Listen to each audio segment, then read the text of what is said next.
All right. Good evening, everyone. Bonjour.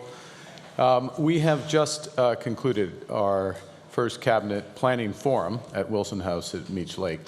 And while we were there, as a team, we sat down and we discussed how we can best deliver the major changes that are needed to overcome the many challenges that Canada currently faces. In a more dangerous and divided world, geopolitical risks are rising, threatening our sovereignty.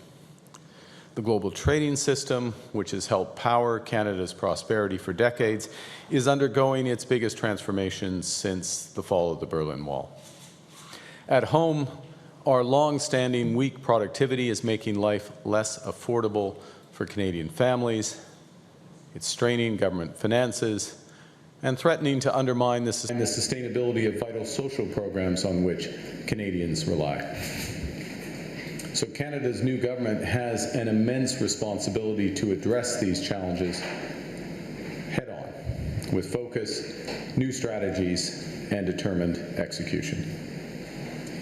And that new approach animates the mandate letter that I shared with all members of our ministry at the end of our meeting. It reflects a unified mission. This one letter outlines the core priorities of Canada's new government, reflecting the mandate that Canadians have given to us. In particular, the government is charged to build the strongest economy in the G7, an economy that works for everyone. We're to bring down the cost of living for Canadian families, to keep our country secure and our communities safe, to develop a new economic and security relationship with the United States, and to build new partnerships with reliable allies around the world.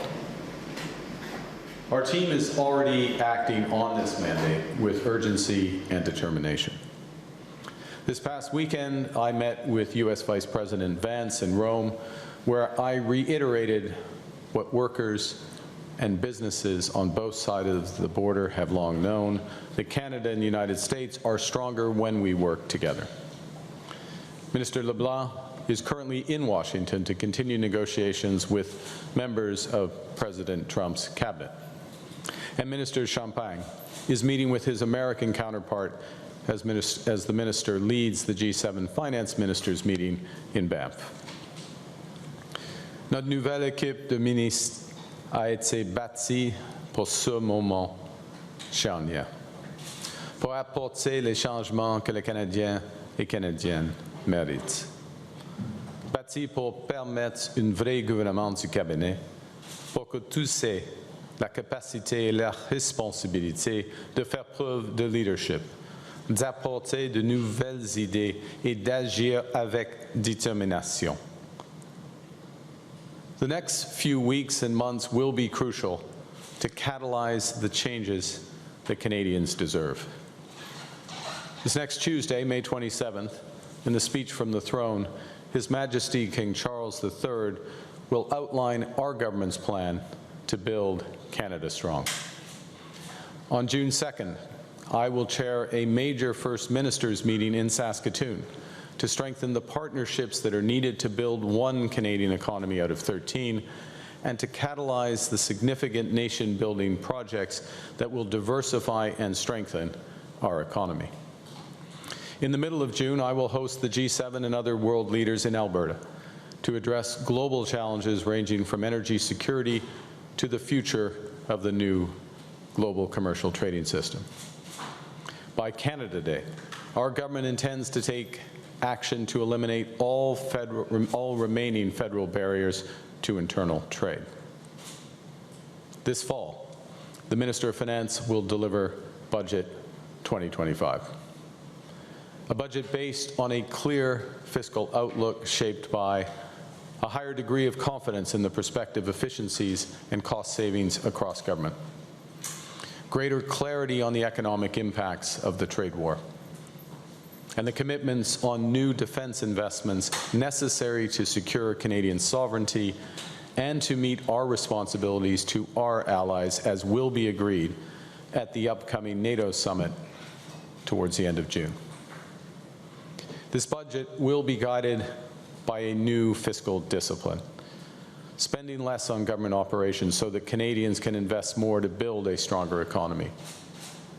Government must become more productive by deploying AI at scale, by focusing on results over spending, and by using scarce tax dollars to catalyze multiples of private investment. As our workers are continuing to face unjustified tariffs imposed by the United States, my government is fighting to get the best deal for Canada. We will take all the time necessary, but not more, to do so. And in parallel, we are strengthening our relationships with reliable trading partners and allies. Canada has what the world needs and the values the world respects. Pour renforcer nos liens avec des partenaires et alliés autour du globe, j'ai multiplié les appels et les rencontres. La fin de semaine dernière à Rome, je me suis entretenu avec plusieurs leaders internationaux, notamment avec le Premier ministre italien, Madame Meloni, le chancelier allemand, M. Merz, et la présidente de la Commission européenne, Madame von der Leyen. Dans les semaines et les mois à venir, je saisirai toutes les occasions d'échanger avec les leaders du monde entier afin de créer de nouvelles opportunités pour les travailleurs et les entreprises canadiennes. Avant tout, nous allons renforcer notre propre économie, une économie qui crée des emplois, qui augmente les salaires et qui est résiliente face au choc. Nous allons bâtir une seule économie canadienne au lieu de 13.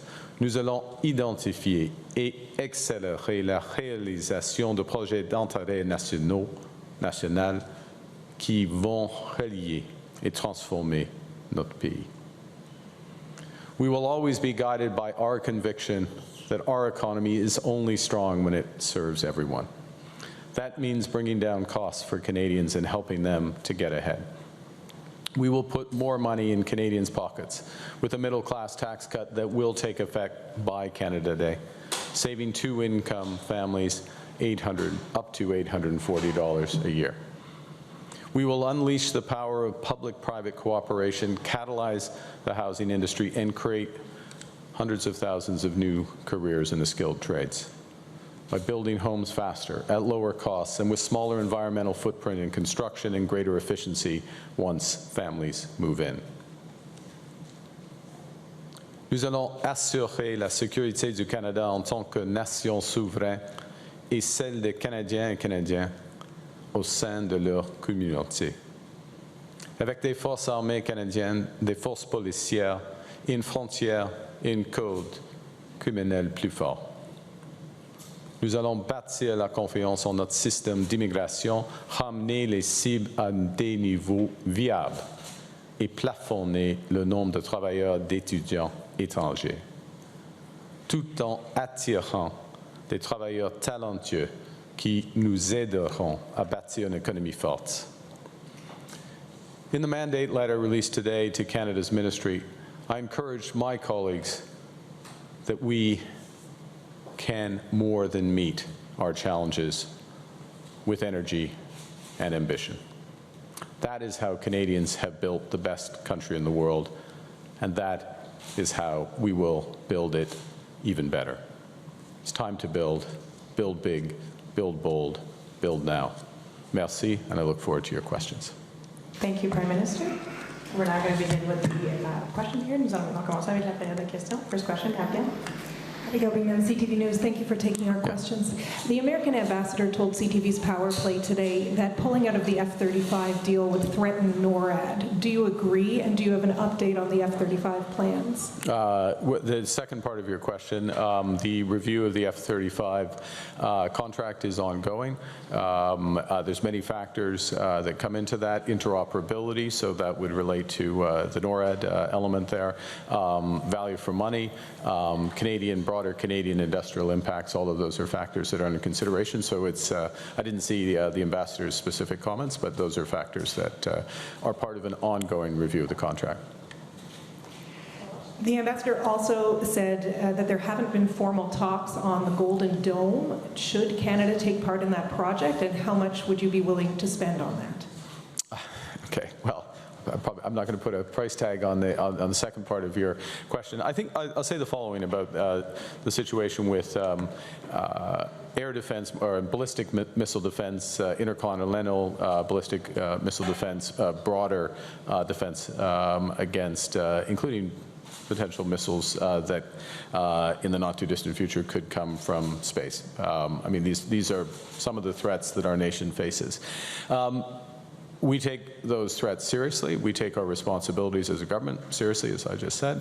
It's one of the reasons why we made the commitment back in March for the over-the-horizon radar, the first phase of the over-horizon radar system, and that was an independent decision that we took. We are conscious that we have an ability, if we so choose, to complete the Golden Dome with investments and partnership. And it's something that we are looking at and something that has been discussed at a high level, but I'm not sure one negotiates on this. These are military decisions that are then taken in that context. And we will evaluate it accordingly. Thank you. Next question. Ronnie Mackenzie Gray with Global News. During the election, you were very public in saying that the old relationship that Canada has with the U.S. is over. You said that Donald Trump is trying to break us so he can own us. But now, just a couple weeks after the election, there's conversations, at least, about further integrating the Canadian military with the U.S. about the Golden Dome. What do you say to Canadians who voted for you based on your elbows and mentality with the Americans? Well, first, one of the reasons why we're having more constructive discussions with the Americans is because we are demonstrating our ability that we have choices. We have choices economically. We have choices with respect to our defense. I'll give you several examples to back that up. Maybe I'll step away from the economics. Mr. Gray, you've probably heard enough of me on that, so I will talk about defense for a moment. With respect to the F-35, it was raised a moment ago, we have alternatives for the F-35 for the back end of that. European alternatives that we could pursue. We have to weigh them in the best interests of Canada. That's how we will evaluate it. With respect to broader defense, whether it's air, sea, land, cyber, we have other partnerships that we can strike. And one of the things, as you will have heard, but I'll repeat, that we have been discussing with our European partners is becoming a full partner of Rearm Europe, Safe Europe, different acronyms for a major relationship that we can have that gives us diversification, new partners, new options, better value for money, potentially more domestic Canadian economic benefits. So all of that exists in parallel to potential opportunities with the U.S. And the way I would characterize the change in the relationship, and I stood in this room and made those comments the first time, and I'm very clear, and I absolutely repeat them today, which is we had for almost half a century, we as Canada, a relationship with the Americans which were a steady process of deepening integration. Deepening integration in economics. We went from free trade deal through to CUSMA, deepening integration in military aspects. And that process of deepening integration is over. We are in a position now where we cooperate when necessary, but not necessarily cooperate. So we have other options for that cooperation. We are pursuing those other options. You will see a very different set of partnerships, security and economic, going forward. But to be absolutely clear, when it is in Canada's interests, first best interest to cooperate with the Americans, to strike deals with the Americans, relationships, and particularly in examples like ballistic missile defense, that may be the best option, and if so, we will pursue that. On the point of further integration, you said on Sunday in Rome, it's prudent to diversify our defense partnerships when there are questions of sovereignty at issue. Why would we even want to have conversations about further integration militarily when you said just 4 days ago that the Americans have questions of our sovereignty? I'm trying to recall the comments to which you're referring to. Last question to Eric at the, C'est when you were talking about the. forgive me, you can furnish me with the transcript, but there is, as we know, the President has expressed on multiple occasions a wish for, I'm not going to repeat the phrase, I never repeat the phrase, but a wish for something to happen. That is never going to happen. That is understood, increasingly understood. The wish still exists, but the reality is different.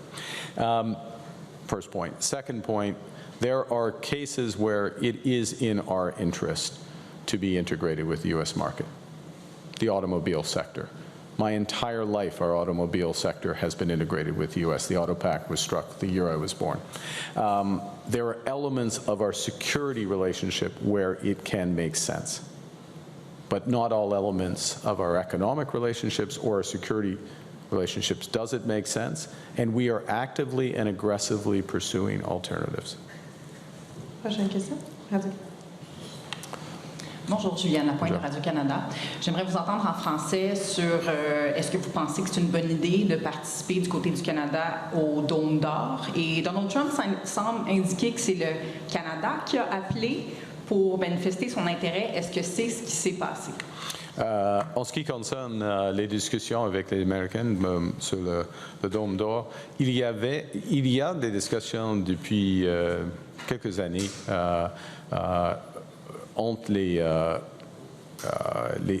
officiaux militaires et officiaux sécuritaires entre le Canada et les États-Unis, premier point. Le président et moi, nous avons eu quelques discussions en ce qui concerne le concept de Dôme d'or. Est-ce que c'est une bonne idée pour le Canada? Oui, c'est une bonne idée d'avoir des protections pour les Canadiens et Canadiennes par rapport les missiles, et parce qu'il y a maintenant, à partir de maintenant, il y a des menaces. C'est la Corée du Nord, la Russie, peut-être la Chine, après un certain temps. Il y a des vraies menaces pour le Canada et nous avons un choix. Est-ce qu'on va créer une protection pour nos villes, pour notre pays, ou non? Et si on va le faire, et selon mon gouvernement, il faut le faire. Et OK, c'est seulement le Canada ou le Canada avec les États-Unis? Parce qu'avec une Dôme d'or, il y aura des décisions qui pourraient avoir un impact sur le Canada, mais pas avec le Canada à côté des Américains. Alors, il y a plusieurs considérations, mais ensemble, ils sont des discussions qui continuent. Puis selon vous, quand vous parlez de protection du Canada avec un Dôme d'or, est-ce qu'on est davantage dans la détection de missiles ou avoir un rôle plus proactif où là, on parle vraiment d'intercepter des missiles? Oui, il faut être, soyons clairs, il faut être plus proactif. Hein, parce que l'idée c'est, OK, il y a un missile qui existe et en une trentaine de secondes, il y a avertissement pour les Canadiens. OK, vous avez 30 secondes. Non, il faut agir. Hein. Alors, il faut changer la politique. Merci. Boris, pour Le Devoir, vous venez tout juste de mentionner les menaces pour le Canada. Vous n'avez pas mentionné les États-Unis dans la liste. Le 31 janvier, vous avez dit que les États-Unis ou le président Donald Trump menacent nos travailleurs et notre famille. Est-ce que, oui ou non, le président Trump représente une menace? Oui, je l'ai dit le 31 janvier, probablement pendant le février-mars, la semaine passée, parce que il y a une menace économique qui existe à cause de la guerre tarifaire. Et la guerre tarifaire continue. Nous sommes maintenant en train de discussions afin de régler cette guerre, afin de trouver de la paix dans la guerre tarifaire. Mais on verra. Pour le moment, la menace américaine continue. La menace américaine économique continue. Vous avez aussi dit que le président Trump est un président transformateur. Vous lui avez dit dans le bureau ovale. Après, vous avez dit qu'il y a des transformations positives et négatives. Avez-vous un seul exemple à nous donner de transformation positive qu'apporte la présidence? Depuis quelques années, Monsieur le Président, il est plus clair que les risques qui concernent la concurrence géopolitique de la Chine, par exemple. Il a changé, donc, au fond, il a changé la politique géostratégique américaine, y compris la politique géostratégique de l'ancienne administration du président Biden. Et il est plus clair que les risques qui existent dans quelques endroits à travers le monde. Pardon.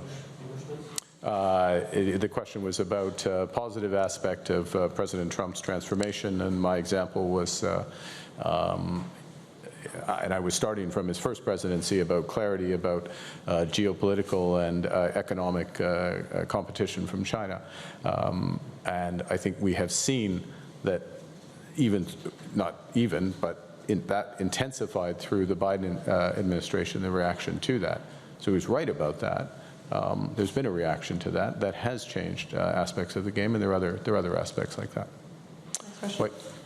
Hi, Prime Minister. Marina von Stackelberg with CBC News. Did you speak to U.S. Vice President J.D. Vance this weekend about putting that statement out with the U.K. and France against Israel expanding its military operations in Gaza? And was the U.S. supportive of you releasing this statement? I advised the Vice President that we probably were going to say something. I didn't ask, it was a one-way conversation. I advised the Vice President of that. J'ai mentionné le vice-président que le Canada, la France et le Royaume-Uni. J'étais là avec le ministre des Affaires étrangères du Royaume-Uni pour quelques minutes, et puis avec le sous-premier ministre du Royaume-Uni, et je l'ai mentionné la probabilité d'avoir cette annonce en ce qui concerne le Gaza. Mais ce n'était pas une conversation, c'est de renseignement pour lui. It wasn't a conversation, I switched language. It wasn't a conversation, I informed him it wasn't anything more than that. Did he give you a reaction? I just said it wasn't a conversation, so. If Israel continues to deny aid and expand military operations in Gaza, part of what your statement was about, what concrete action will Canada take, and what kind of sanctions will it include? Well, I very much, the purpose of the statement, the intention of the clear language is not just of ourselves, but of France, of the United Kingdom, many other countries, is that Israel ensures that adequate humanitarian aid gets to the population there, many of whom are on the brink of starvation. Well, j'ai compris la question. Non, on va décider. Mais c'est mieux c'est la responsabilité du gouvernement d'Israël d'agir. Time for last question. Dernière question. Catherine? Good evening, Catherine Lévesque, National Post. I wanted to get your opinion on the Reform Act. You might have seen, but a few of your MPs say it's nothing against you, but they want to have the power to trigger a leadership review if things go south, maybe in a couple of years. Are you comfortable with this idea? Is that a prediction, Catherine? I mean, what is it? A little confidence.